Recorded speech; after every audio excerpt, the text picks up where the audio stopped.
ಶ್ರೀ ಗುರುಭ್ಯೋ ನಮಃ. ಶ್ರೀಮನ್ಮಹಾಗಣಾಧಿಪತಯೇ ನಮಃ.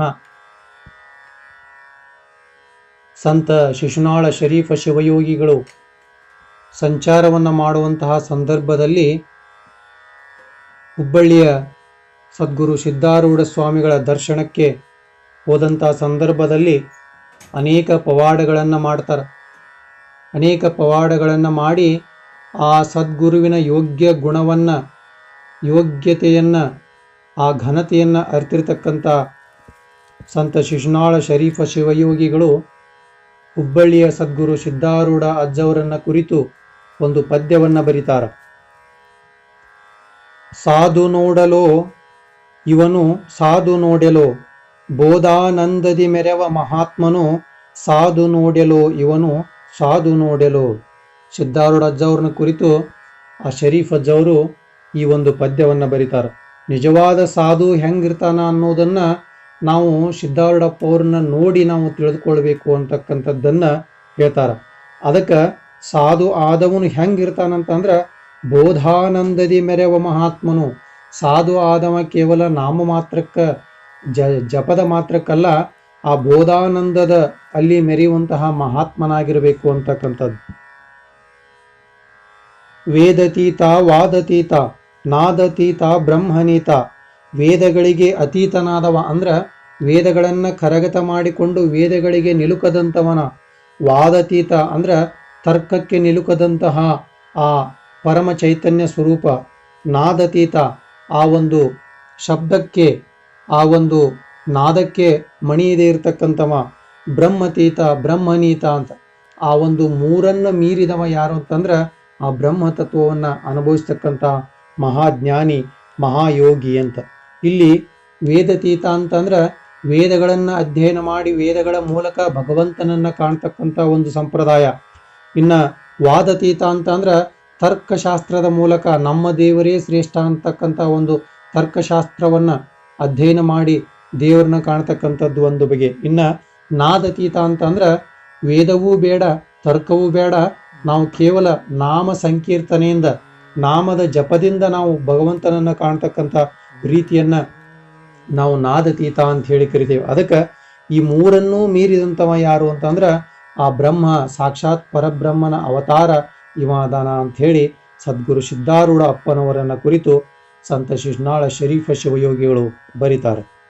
8 ಗುಣಗಳ ತುಳಿದು ಕುಂಟನಾದನೋ, ಸುಂಟರ ಗಾಳಿಗೆ ಸಿಗದೆ ಲೋಕದ ಕುಂಟಕದೊಳಗೆ ಕಾಲ ನೀಡದೆ. ಅಂದ್ರ 8 ಗುಣಗಳು ಅಂತಂದ್ರ ಅರಿಷಡ್ ಅಷ್ಟಮದಂಗಳನ್ನ ಮೀರಿ ನಿಂತವ ಅಂತ. ಅಷ್ಟಮದಂಗಳನ್ನ ಮೀರಿ ನಿಂತಹ ಒಬ್ಬ ಪರಮ ದಿವ್ಯ ಜ್ಞಾನಿ ಹೆಂಗಿರ್ತಾನಂದ್ರ ಸುಂಟರ ಗಾಳಿಗೂ ಸಹಿತ ಶಿಲಕದಂಗ ಈ ಲೋಕದ ಕುಂಟದೊಳಗ, ಈ ಲೋಕದ ಈ ಒಂದು ತಗ್ಗಿನೊಳಗ ಬೀಳದನ, ಕಾಲ ನೆಡದನ ಒಂದು ಹೋಗುವಂತಹ ಶಕ್ತಿ ಉಳ್ಳಂತವ ಯಾರು ಅಂತಂದ್ರ ಆ ಪರಮ ಶಿವಯೋಗಿ ಅದಾನ, ಸದ್ಗುರು ಸಿದ್ಧಾರೂಢ ಅಪ್ಪ ಅದಾನ ಅಂತ ಹೇಳಿ ಶಿಶುನಾಳ ಶರೀಫ ಶಿವಯೋಗಿಗಳು ಬರೀತಾರೆ. ಪಶುಪತಿ ಇವನೋ ಬಂದು ವಸುದೆಗಿಳಿದನೋ, ಯಶದ ಹುಬ್ಬಳ್ಳಿ ಅಸಮಪುರದ ಲಸಿತ ಸ್ಥಳದಿ ಬಸಿತ ಧರಿಸಿ. ಸಿದ್ಧಾರೂಢಪ್ಪ ಅವರು ಸಾಕ್ಷಾತ್ ಪರಮಾತ್ಮನ ಅಪರ ಅವತಾರಿಗಳು ಅಂತ ಹೇಳಿ ಆ ಸಂತ ಶಿಶುನಾಳ ಶರೀಫ ಶಿವಯೋಗಿಗಳು ಸಹಿತ ತಮ್ಮ ಒಂದು ಪದ್ಯದೊಳಗ ಸುಸ್ಪಷ್ಟವಾಗಿ ಬರೆದಿದ್ದಾರೆ. ಪಶುಪತಿ ಇವನೋ ಬಂದು ವಸುದೆಗಿಳಿದನು. ಆ ಪಶುಪತಿ ಅಂದ್ರ ಪರಮಾತ್ಮನ ಅಪರ ಅವತಾರ ಯಾರು ಅಂತಂದ್ರ ಹುಬ್ಬಳ್ಳಿಯ ಸದ್ಗುರು ಸಿದ್ಧಾರೂಢ ಸ್ವಾಮಿಗಳು.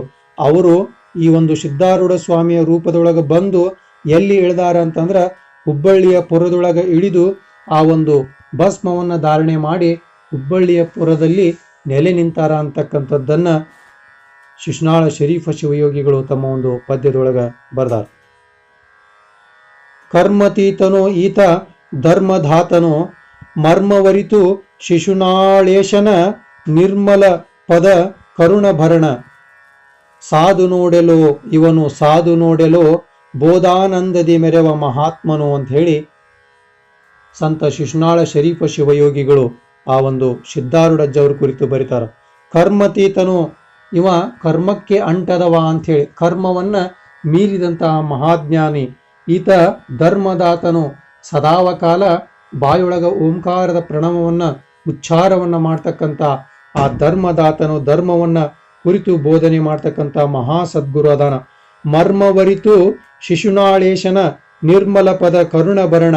ಅಂದ್ರ ಇಂಥ ಎಲ್ಲ ಮರ್ಮವನ್ನ ಅರಿತು ಅಲ್ಲಿ ತನ್ನನ್ನ ಭೇಟಿಯಾಗಲಿಕ್ಕೆ ಬಂದಂತಹ ಸಂತರು, ಶರಣರು, ಮಹಾತ್ಮರನ್ನ ಗುರುತಿಸಿ ಅವರ ಭಕ್ತಿಗೆ, ಅವರ ಯಥಾಭಕ್ತಿಗನುಸಾರವಾಗಿ ಆ ಒಂದು ವರವನ್ನ ಕೊಡ್ತಕ್ಕಂಥ ಇವ ಏನದನಂದ್ರ ಕರುಣಾಭರಣನಿದ್ದಾನ ಅಂತಕ್ಕಂಥ ನುಡಿಯನ್ನ ಸಂತ ಶಿಶುನಾಳ ಶರೀಫ ಸಾಹೇಬರು ಆ ಒಂದು ಪದ್ಯದೊಳಗ ಬಹಳಷ್ಟು ಸುಂದರವಾಗಿ ಬರೀತಾರ. ಅದಕ್ಕೆ ಸದ್ಗುರು ಸಿದ್ಧಾರೂಢ ಅಪ್ಪವರು ಅಂತಂದ್ರ ಸಾಕ್ಷಾತ್ ಪರಮಾತ್ಮನ ಅಪರ ಅವತಾರಿಗಳು.